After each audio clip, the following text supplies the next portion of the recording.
নমস্কাৰ এই মুহূৰ্তত আহি পৰিছে আজি সন্ধিয়াৰ কেইবাটাও গুৰুত্বপূৰ্ণ খবৰ আৰু এনে ধৰণৰ খবৰসমূহ নিতৌ চাবলৈ চেনেলটো ছাবস্ক্ৰাইব কৰি ভিডিঅ'টোত এটা লাইক কৰি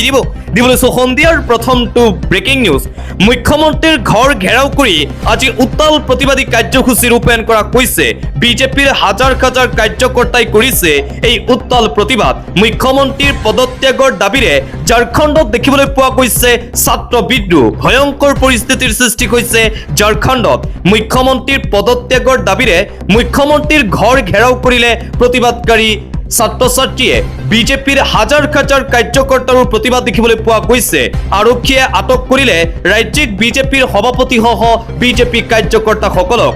ঝাৰখণ্ডত আজিৰ দিনটোত এই উত্তপ্ত পৰিস্থিতিৰ সৃষ্টি হৈছে মুখ্যমন্ত্ৰী হেমন্ত সোৰেনৰ বিৰুদ্ধে উত্তাল প্ৰতিবাদ বিজেপিৰ কাৰ্যকৰ্তাৰ জেএছপিচিৰ কেলেংকাৰীক লৈ ৰাজপথলৈ ওলাই আহিল বিজেপিৰ কাৰ্যকৰ্তা ইতিমধ্যে ঝাৰখণ্ডৰ ছাত্ৰ সমাজেও কৰিছে প্ৰতিবাদী কাৰ্যসূচী আজি বিধানসভা ঘেৰাও কৰিছে প্ৰতিবাদকাৰী ছাত্ৰ-ছাত্ৰীসকলে ৰাজপথ কঁপাই তুলিছে ছাত্ৰ সমাজেও যন্তৰ মন্তৰৰ পিছত এইবাৰ ঝাৰখণ্ডত দেখিবলৈ পোৱা গৈছে এই ছাত্ৰ বিদ্ৰোহ এইবাৰ শিক্ষামন্ত্ৰী নহয় ডাইৰেক্ট মুখ্যমন্ত্ৰীৰ পদত্যাগৰ দাবীৰে আজি এই ভয়ংকৰ পৰিস্থিতিৰ সৃষ্টি হয় ঝাৰখণ্ডত পৰিস্থিতি নিয়ন্ত্ৰণ কৰিবলৈ কন্দুৱা গেছ পানী পৰ্যন্ত নিক্ষেপ কৰিছে আৰক্ষীয়ে কিন্তু তথাপিও বাধা দিব নোৱাৰিলে আজি ঝাৰখণ্ড বিধানসভাৰ চৌহদত ছাত্ৰ-ছাত্ৰীসকল আৰু বিজেপিৰ কাৰ্যকৰ্তাসকলৰ এই প্ৰতিবাদী কাৰ্যসূচী দেখিবলৈ পোৱা গ'ল হেমন্ত সোৰেনে যেতিয়ালৈকে পদত্যাগ নকৰে তেতিয়ালৈকে এই প্ৰতিবাদী কাৰ্যসূচী চলি থাকিব বুলি ঘোষণা কৰিছে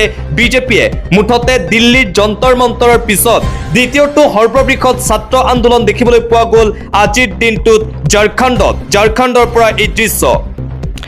আন এটা অতিকৈ গুৰুত্বপূৰ্ণ খবৰ এটা ব্ৰেকিং নিউজ এনআৰচিক লৈ উচ্চতম ন্যায়ালয়ত গুৰুত্বপূৰ্ণ শুনানি আজি অনুষ্ঠিত হৈছে নাম বাদ পৰা সকলক আবেদনৰ সুবিধা আৰু নাম অন্তৰ্ভুক্ত হোৱা সকলক নাগৰিক পৰিচয় পত্ৰ দিয়াৰ দাবীত লেখ আবেদন দাখিল কৰিছিল সদৌ অসম সংখ্যালঘু ছাত্ৰ সন্থা চমুকৈ আমছু আৰু জমিয়ত উলেমা ই হিন্দে 6 সপ্তাহৰ পাছত পুনৰ শুনানিৰ দিন ধাৰ্য কৰিলে ন্যায়ালয়ে আমছু আৰু জমিয়তে দাখিল কৰা লেখ আবেদনৰ বিপৰীতে চৰকাৰে নিদিলে কোনো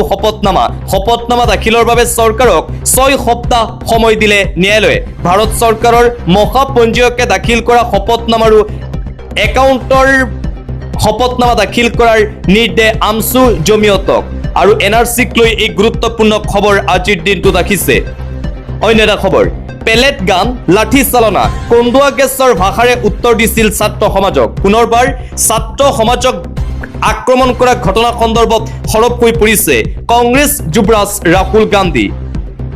যি ছাত্ৰই নিজৰ ভৱিষ্যতক লৈ প্ৰশ্ন কৰিছিল চৰকাৰক এতিয়া এই প্ৰশ্নৰ উত্তৰ কেনেকৈ দিব মোদী চৰকাৰে যুৱতীক প্ৰহাৰ কৰিছিল পুলিচে মহিলা আৰু শিশুৰ শৰীৰৰ ব্যক্তিগত অংশত হাত দিছিল পুলিচে শিশু যুৱতীৰ শৰীৰৰ হাড় ভাঙি দিয়া হৈছিল এই প্ৰশ্নটোৰ উত্তৰ কেনেকৈ দিব মোদীৰ বিজেপি চৰকাৰে 20 দিনে কেন্দ্ৰীয় গৃহমন্ত্ৰী অমিত শাহ সংসদলৈ অহা নাই বিৰোধীয়ে ঐক্যবদ্ধভাৱে এই প্ৰশ্নৰ উত্তৰ বিচাৰিবলৈ ৰৈ আছে অমিত শাহৰ পৰা অমিত শাহৰ নীৰৱতাই তেওঁক এই জঘন্য কাণ্ডৰ পৰা ৰেহাই নিদিয়ে সুপ্ৰিম কোৰ্টৰ নিৰীক্ষণত তদন্ত লাগিব অমিত শাহ জবাবদিহি নোপোৱা পৰ্যন্ত আমাৰ সংগ্ৰাম অব্যাহত থাকিব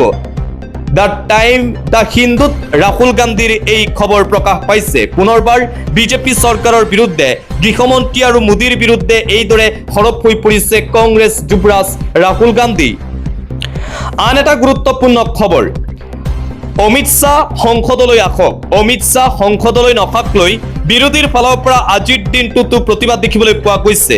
উত্তৰ আপুনি দিবই লাগিব গৃহমন্ত্ৰী অমিত শাহ ডাঙৰীয়া দীৰ্ঘদিন সংসদত কেন্দ্ৰীয় গৃহমন্ত্ৰী অমিত শাহ উপস্থিত নথকাক লৈ সংসদৰ চৌহদত বিৰোধী এমপি সকলৰ আজিৰ দিনটোতো এই প্ৰতিবাদ দেখিবলৈ পোৱা গৈছে দীৰ্ঘ সময় সংসদত উপস্থিত নাই গৃহমন্ত্ৰী অমিত শাহ আৰু অমিত শাহে যিকেইটা প্ৰশ্ন বিৰোধীয়ে উত্থাপন কৰিছিল সেই প্ৰশ্নৰ উত্তৰ দিবই লাগিব সংসদলৈ আহক অমিত শাহ সংসদলৈ আহি অমিত শাহে এই প্ৰশ্নৰ উত্তৰ দিয়ক অমিত শাহৰ বিৰুদ্ধে পুনৰবাৰ বিৰোধী সাংসদসকলৰ তীব্ৰ প্ৰতিবাদ দেখিবলৈ পোৱা গৈছে আন এটা ব্ৰেকিং নিউজ এই মুহূৰ্তত আহি পৰিছে অৰুণাচলীত দুৰ্বৃত্তৰ ভয়ংকৰ গুলীচালনা অসমৰ 8জনকৈ লোক আহত হৈছে বুলি জানিব পৰা গৈছে পুনৰবাৰ অৰুণাচলীত দুৰ্বৃত্তৰ এই ভয়ংকৰ কাণ্ড দেখিবলৈ পোৱা গৈছে অসমৰ যুৱকসকলৰ সৈতে আহত হৈছে অসমৰ 8জনকৈ লোক অসম অৰুণাচলত উত্তপ্ত পৰিস্থিতিৰ সৃষ্টি পুনৰ অৰুণাচলী দুৰ্বৃত্তৰ টাৰ্গেটত অসমীয়া অসমৰ ভূমিত অৰুণাচলীয়ে বেদখল কৰাক লৈ হৈছিল কাজিয়াৰ সূত্ৰপাত ইয়াৰ পিছতেই অৰুণাচলী দুৰ্বৃত্তই কৰে গুলীবৰ্ষণ অৰুণাচলী দুৰ্বৃত্তৰ গুলীত আহত দুৰ্গেশ্বৰ পাতিৰ ৰোহিত দলে আহত নাগৰাজ দলে বিজ্ঞেশ্বৰ পাতিৰ পামে পেগু আহত সঞ্জয় টায়ুং উৎপল দলে জান দলে সংকটজনক অৱস্থাত 7জনক ধেমাজি অসামৰিক চিকিৎসালয়লৈ প্ৰেৰণ কৰা হৈছে বুলি জানিব পৰা গৈছে পুনৰবাৰ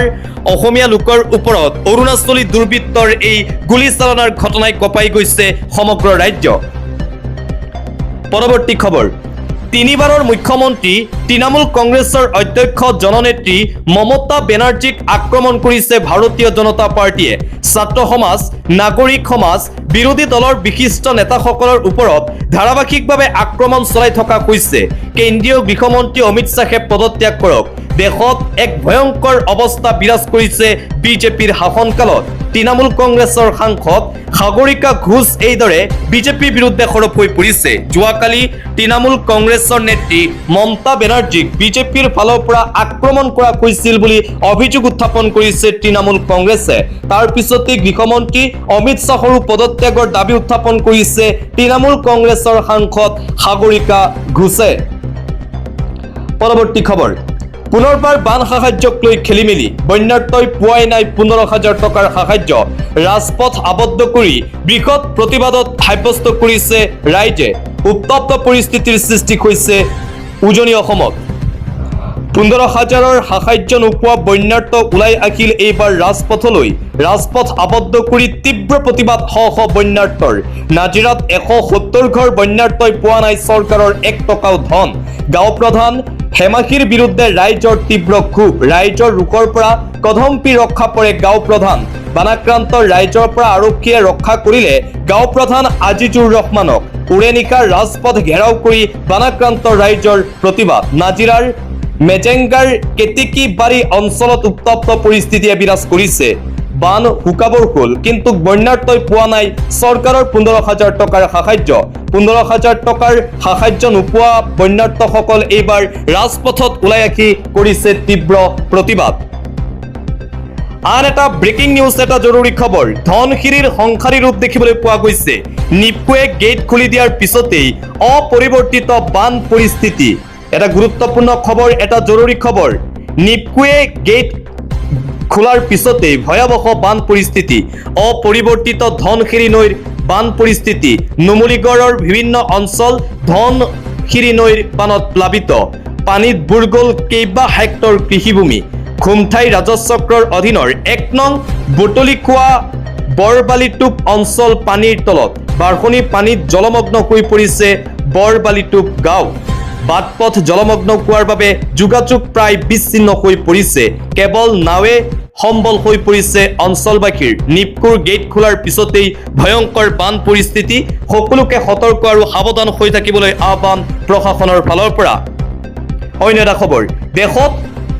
অস্তিত্ব নাই বিশুদ্ধ পেট্ৰলৰ বিজেপি সাংসদৰ মন্তব্যত এতিয়া সমগ্ৰ ভাৰতজুৰি সৃষ্টি হৈছে বিতৰ্ক এইবাৰ E20ক লৈ মন্তব্য কৰিছে বিজেপিৰ সাংসদে E20ক লৈ ব্যস্ত থকা কেন্দ্ৰৰ মিথ্যাচাৰ উদঙালে খুদ ভাৰতীয় জনতা পাৰ্টিৰ সাংসদে ভাৰতবৰ্ষত অস্তিত্ব নাই বিশুদ্ধ পেট্ৰলৰ E20ক বিৰোধিতা কৰা সকলক প্ৰত্যুত্তৰ দিবলৈ গৈ প্ৰকৃত তথ্য উদঙালে বিজেপিৰ সাংসদ জনাৰ্দন মিশ্ৰই ইথানেল নহয় বিশুদ্ধ পেট্ৰলকে কাম দিব বুলি দাবী কৰা মন্তব্যক লৈ জনাৰ্দন মিশ্ৰৰ মন্তব্য বিশুদ্ধ পেট্ৰল আপোনালোকৰ পিতৃৰ ঘৰৰ পৰা আহিব নেকি যদি দেশত বিশুদ্ধ পেট্ৰলৰ অস্তিত্ব নাই তেন্তে ক'ৰ পৰা আহিব বিশুদ্ধ পেট্ৰল বিজেপি সাংসদগৰাকীৰ মন্তব্যক লৈ সমগ্ৰ দেশজুৰি এতিয়া সৃষ্টি হৈছে তীব্ৰ বিতৰ্ক চৰকাৰৰ বিৰুদ্ধে বিশুদ্ধ পেট্ৰল নথকাৰ বাবে জোৰকৈ দেশজুৰি ইথানল প্ৰৱৰ্তন কৰাৰ অভিযোগ E20ক লৈ ব্যস্ত থকা কেন্দ্ৰৰ মিথ্যাচাৰ উদঙালে এইবাৰ খুদ ভাৰতীয় জনতা পাৰ্টিৰ সাংসদে তাৰ পিছতেই সমগ্ৰ ভাৰততেই সূত্ৰপাত হৈছে নতুন বিতৰ্কৰ আন এটা গুৰুত্বপূৰ্ণ খবৰ আজিৰে পৰা ৰেচন কাৰ্ডৰ হিতাধিকাৰীয়ে পাব আজিৰে পৰা ৰেচন কাৰ্ডৰ হিতাধিকাৰীয়ে পাব চেনি দাইল ৰেচন নাপালেই ফোন কৰক 180034536111 অথবা 1967 নম্বৰত ৰাজ্য চৰকাৰৰ ফালৰ পৰা ঘোষণা কৰা হৈছে সুলভ মূল্যত হিতাধিকাৰীসকলে আজিৰে পৰা ল'ব পাৰিব দাইল চেনি 70 টকা প্ৰতি কেজি মচুৰ দাইল 1 কেজি চেনি পাব 30 টকাত ৰেচন কাৰ্ডৰ হিতাধিকাৰীৰ অভিযোগৰ বাবে মুকলি কৰা হৈছে টোল ফ্ৰী নম্বৰ অভিযোগ থাকিলে জিলা সমজিলা মহকুমাৰ সংশ্লিষ্ট বিষয়াক দিব পাৰিব কমপ্লেইন মুকলি কৰা হৈছে 180034536111 আৰু 1967 নম্বৰ নগাঁৱৰ ৰখাৰ কমাৰজান গাঁৱত দাইল চেনি বিতৰণৰ পুনৰাৰম্ভণি অনুষ্ঠানত মুখ্যমন্ত্ৰী আজি 11:30 বজাত আঁচনিৰ পুনৰাৰম্ভ কৰিলে মুখ্যমন্ত্ৰী ডক্টৰ হিমন্ত বিশ্ব শৰ্মাই কলা বজাৰত সুলভ মূল্যৰ সামগ্ৰী বিক্ৰী কৰিলে বিপদত পৰিব বিক্ৰেতা ৰাজ্যৰ জিলাই জিলাই অসাধু বিক্ৰেতাক নিৰীক্ষণত ৰাখিছে ৰাজ্য চৰকাৰে আজিৰে পৰা ৰেচন কাৰ্ডৰ হিতাধিকাৰীয়ে পাব চেনি দাইল চৰকাৰৰ ফালৰ পৰা এই ঘোষণা কৰা হৈছে ৰেচন কাৰ্ডক লৈ অন্য এটা খবৰ আৰক্ষীৰ জালত এইবাৰ চকুৰ আলি খেদি খেদি ৰাইজে আটক কৰে চকুৰ আলিক খেদি খেদি ৰাইজে আটক কৰিলে চকুৰ আলি নামৰ লোকজনক 4টা গৰুসহ